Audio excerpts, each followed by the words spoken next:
बरह बरिसवा के कान्हा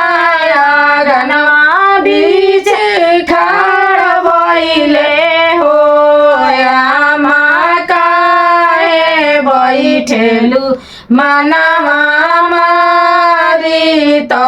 हमसे बताव हमसे बताव ना आमा काहे ना रखलु कलेउवा त हमसे बताव ना हमसे बताव ना का कहिए बेटा का कहीं हमें डरिया लागेला हो बेटा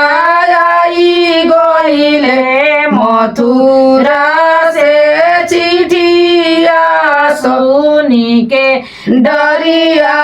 लागेला सुनी के डरवा लागेला हो बेटा आई गइले मथुरा से चिठिया त कौन सा बोलावेला कौन सा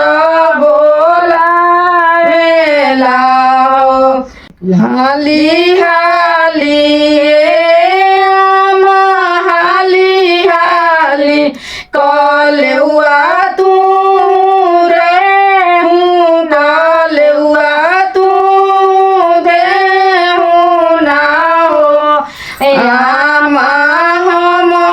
जाइबो मथुरा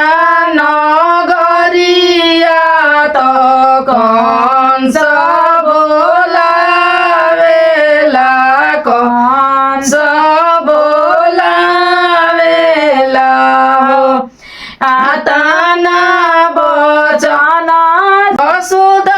सुनेली सुनाई न पावेली सुसुकी सुसुकी रोए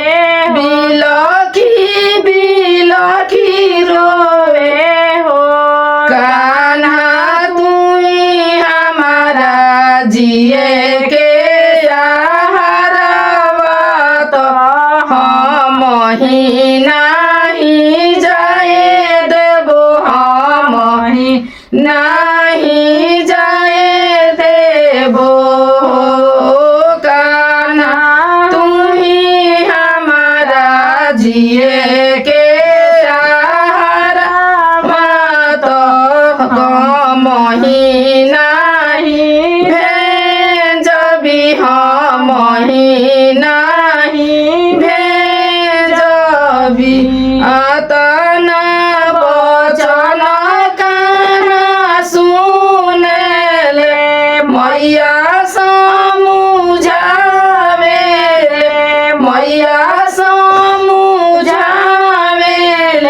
हो आमा कौन सके करबो सारा लवटी घरे आई बिलवटी घरे